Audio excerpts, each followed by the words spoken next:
Want to listen in to a quick presser that happened shortly about an hour ago. We know that this was in Sanford, North Carolina, where this was at the Lee County Emergency Operations Center. We know there was a multi-agency child sex sting operation announcement. So we want to listen into a little bit of that as officials gave an update in their investigation. Let's take a listen. Good morning, everybody. My name is Chad Flowers with the North Carolina State Bureau of Investigation. I'm the Public Information Director. Welcome today to speak on Operation Midnight Shadow. Let me first say that SBI Director Chip Hawley is not able to be here today, but he's here in spirit, and he hopes everybody can share the good news and the messages we have today. First, let me introduce the Lee County Sheriff Brian Estes to speak on the events and what has occurred over the last couple of weeks and month, and he can tell you a little bit about the project and the operation that we have had over the last couple of weeks. Thank you, Chad. Thanks, everyone, for coming. In July, the Lee County Sheriff's Office worked with the North Carolina Internet Crimes Against Children Task Force, the Invictus Task Force, and numerous partnering agencies on a sexual predator sting operation known as Operation Midnight Shadow. The goal of this operation was straightforward: to identify and arrest individuals who were attempting to exploit our children here in Lee County and throughout surrounding communities. The operation was a very eye-opening experience, and I am pleased to report that it resulted in the arrest of 14 people with 68 total charges related to sexual exploitation of minors and soliciting children by computer for sex acts. The individuals pictured here behind me range in age from 19 years old to 75 years old. This fact should serve as a reminder to all of us that these predators do not fit into one particular age group or profile. They use many different online platforms looking for a child who may be alone online, without supervision, and without anyone watching. That's exactly who this operation was designed to find. Protecting children from sexual predators remains one of our highest priorities. These arrests reflect the ongoing commitment of our office, our local, state, and federal partners to identifying and removing those who target the most vulnerable people, members in our community, and the old saying is true: it truly takes a village to raise a child. Every stakeholder has a role to play in keeping our children safe.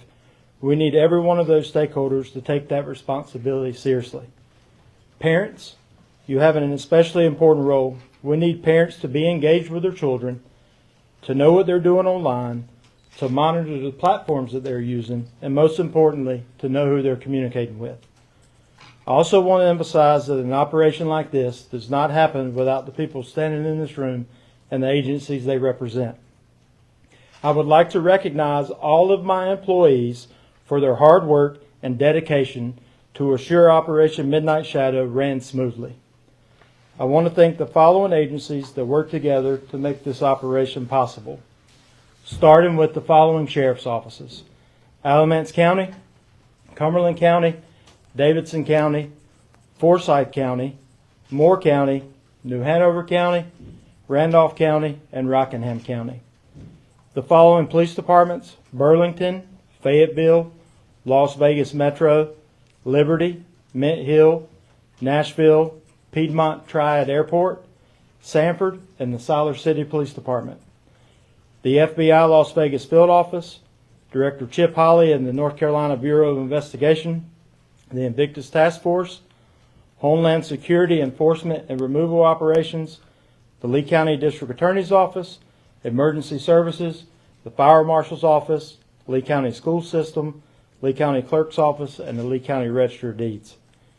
This coordination, dedication, and countless hours invested by these men and women ultimately help these predators be behind bars and, most importantly, help protect our children and our communities. I'm extremely proud of everyone who worked tirelessly to make this operation successful. These arrests are important, but this work does not end here.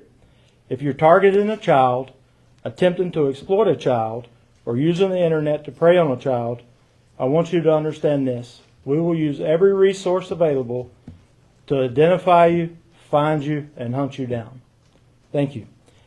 Now I would like to invite SBI Special Agent in Charge, Kevin Routon, to share more information on this operation. Thanks, Sheriff. Thank you all for being here. As the Sheriff said, this doesn't happen by itself. It is a huge coordination among a lot of partnering agencies, and it takes all of those to come together for an important purpose like this.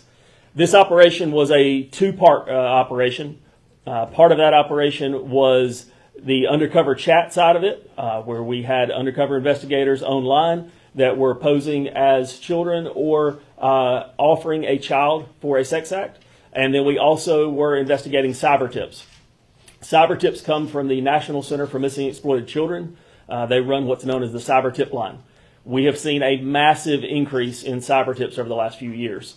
If you go back to 2019, we received just under 5,000 tips in 2019. Of course, 2020 hit, COVID hit, and our tips almost doubled. We received over 9,000 in 2020. But they've continued to go up to 12,000, 18,000. A couple of years ago, we were at 28,000. But last year, we were at 52,000. So in a matter of about 6 years, we've gone from less than 5,000 to over 50,000 cyber tips. When you think of a cyber tip, you probably think of, this creepy person in the deep, dark crevices of the internet, but that's not really where the true cyber tips come from.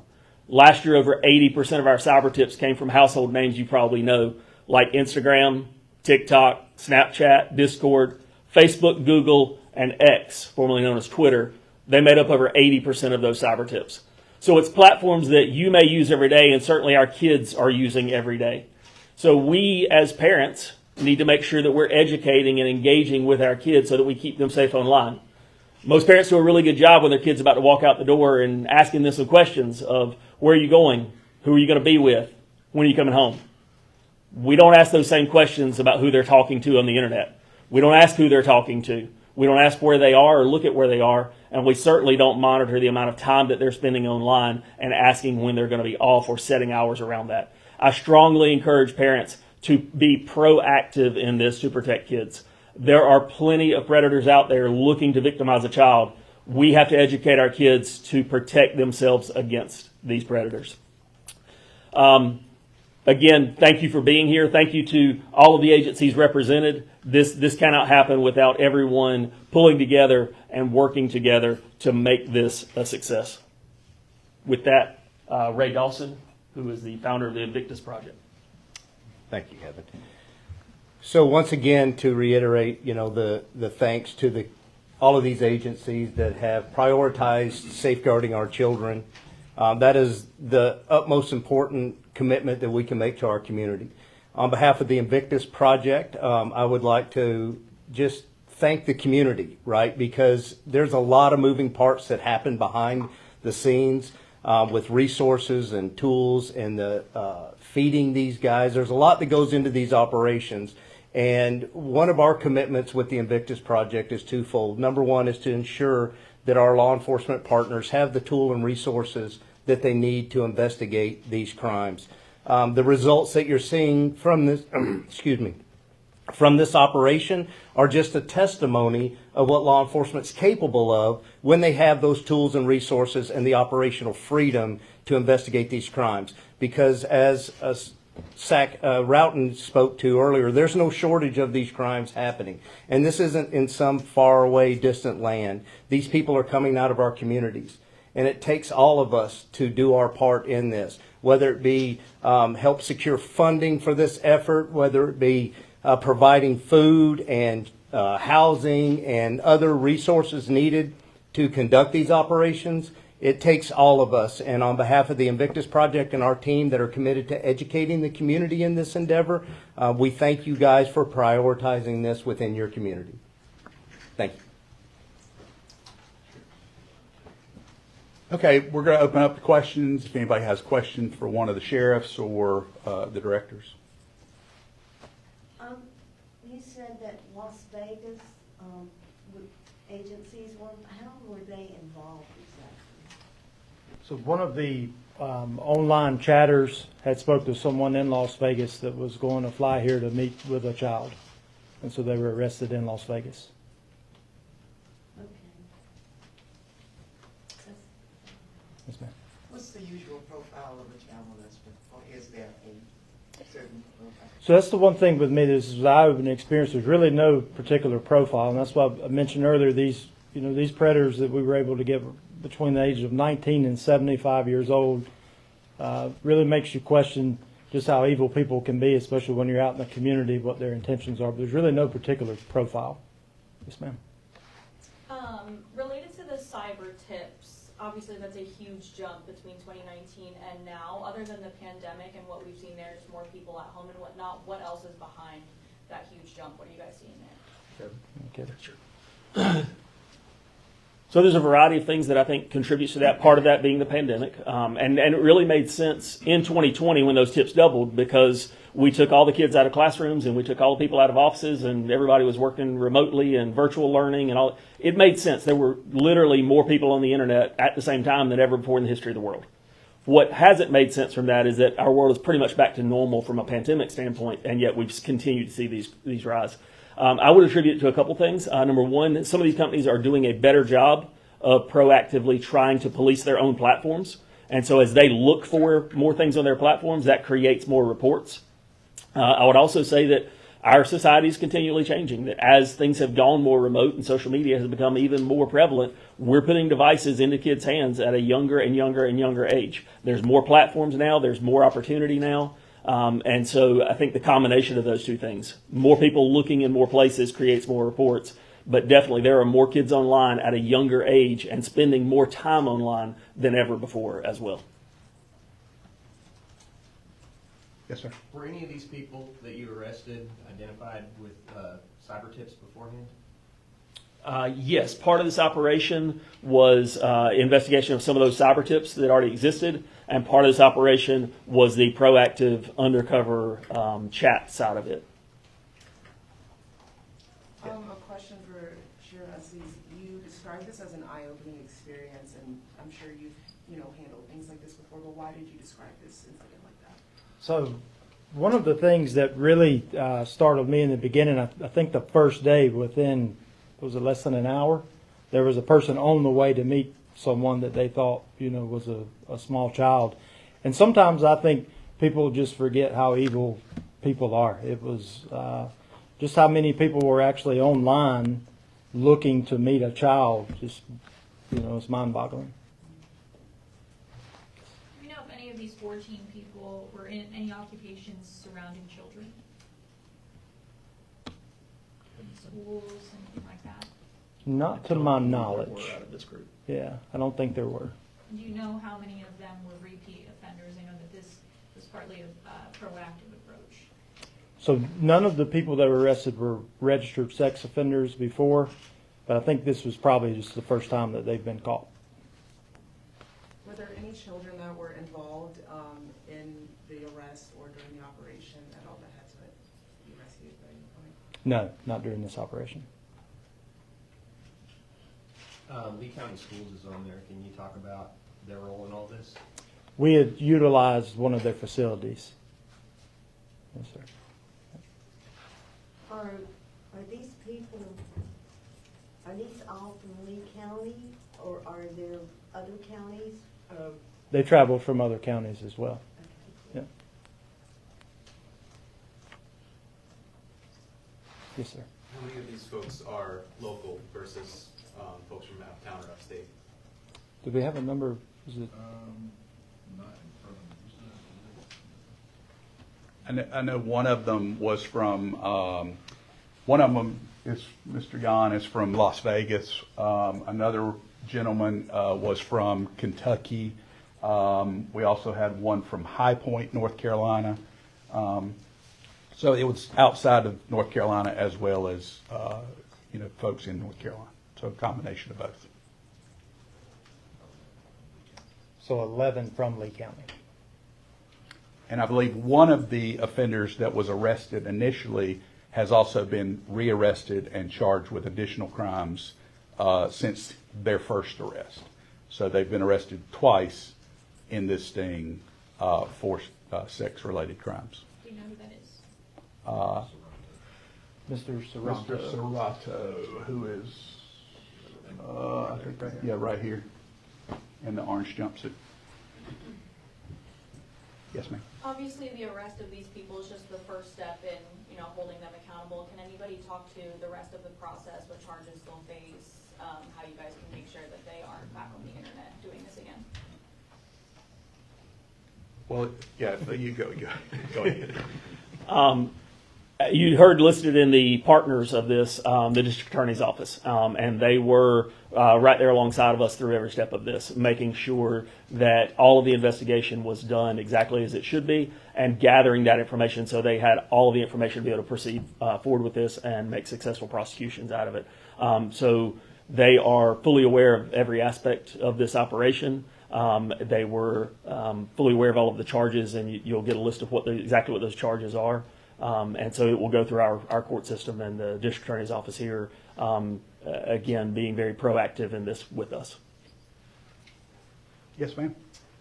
What is the recidivism rate for people who get arrested and put in prison? Ray, do you have recidivism? Well, what I can say is this: I don't have a specific number, but as we continue to do these types of investigations, the Invictus task force, that is exactly what we do day in and day out, is hunt pedophiles. And what we are seeing is an increase in recidivism, right? These people are the worst of the worst, and so often that appetite, once they acquire it for children, we haven't, I don't know what the fix is for that, but we have seen an increase in recidivism. I would equate a lot of that to that we are so actively involved in pursuing these folks that we're running into them time and time again. We're seeing an increase in those that are on the sex offender registry reoffending. So I don't have an exact number, but we are seeing an increase in recidivism across the board. Yes, sir. Were any of these people arrested? Were they organizers of this operation? I don't think they were organizers. I think it was a one-on-one chat thing. So it's not a group event. It's a one-on-one event. What were the specific dates from the start of the investigation to the close? July 13th 13 through 17 through the 17th. was the main week of it, and then based on some of the investigations that started during that time, there was follow-up beyond that, and so all of the arrests didn't occur within that period of time. Significant number of them did, but some of the investigations started and then continued into the following week or two to make a couple of additional arrests or additional charges. But so typically from the first time that you make contact with any one of these people to their arrest, it's not a real long time. It's a very short window many times. Undercover chats clearly can be done a lot of different ways with different offenders. We find different people, but yes, it can go very quickly from first initial contact to them traveling to have sex with who they believe to be a child. It can happen very quickly. Were these arrests with these gentlemen, were they cooperating during the arrest? Was there any other issues that you had in the midst of making sure they got arrested? So we didn't have anyone flee or anything like that. Are you able to say the ages, at least for the undercover cases, what were the officers posing as? Does that make sense? What age did these people believe they were meeting up with? A variety of ages, from extremely young children that you would not believe someone would want to come meet, to very young teenager.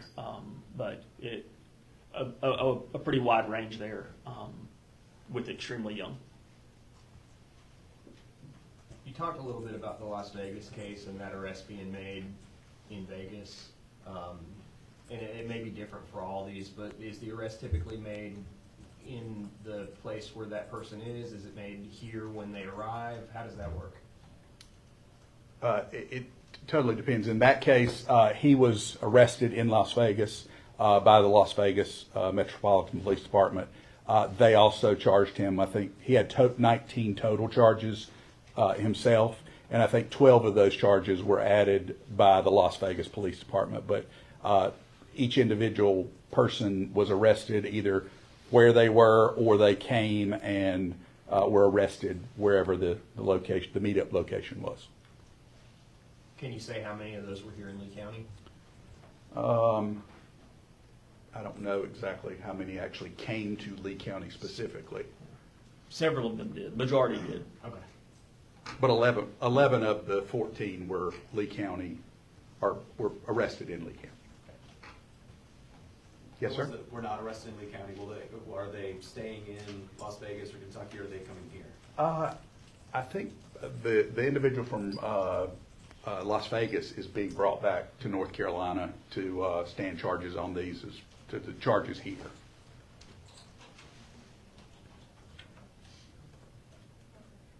Anybody else? Yes, ma'am. How, like, when these people go to court and have their day in court and they're sentenced, depending on their sentences or when they get out, how closely are they monitored to keep from reoffending, doing it again? Is there a way to effectively monitor that? Well, if they are prosecuted and then they are added to the sex offender registry, the North Carolina sex offender registry, they will be monitored. They have to register their addresses online. That's available for the public online. And then those, depending on where that address is, the counties often oversee making sure those people are where they say they are, where they're located, and if they have moved to other areas and they've not registered in those areas, they will then be arrested for failure to comply and register their address as a sex offender. But is there any way, to ensure that they don't go back to doing it again? Well, I think, realize they can use computers, but. yeah, and that's a case-by-case basis. So if a judge orders that they have no, contact on social media, if they're found to be in violation of that, they can be rearrested for violations of their probation or their original sentence. If I may. Yes. I'm sorry, I can't let that No, one you go. let it go. So, that's a great question. I'm glad you brought that up, because so often what we think is that law enforcement or our investigators or our prosecutors are the first our children. And guys, what we're seeing is that when we conduct these operations, we are seeing an increase in recidivism, but the majority of these folks, this is the first time they've had contact with law enforcement. So, as parents and people in the community, it is imperative that we become the first line of defense for our children, because there's no way that our law enforcement partners can do it, right? And so as parents, we have to create environments in which your children are comfortable coming and talking to you that there's a problem, and then monitoring their activity online. And so without that, there's no way for us to be able to measure any type of predictability on when a child might get exploited, because we're seeing the over 1,000% increase since COVID in these types of cases. So it's going to take us as a community and everyone that's involved in a child's life to take on that responsibility. Anyone else? Real quick, Yeah. of the people that you arrested in this county and had in custody, how many are still in custody, and are most of them out on bond? So 8 of them are still in custody In Lee County. in Lee In County. Lee County. Of the, what you had, 12? 14. 14 total. Right, but one was in Las Vegas. Yes. Okay, anybody else? All right, we appreciate y'all coming today, and thank you for getting the word out about the community effort to keep our children safe. Thank you.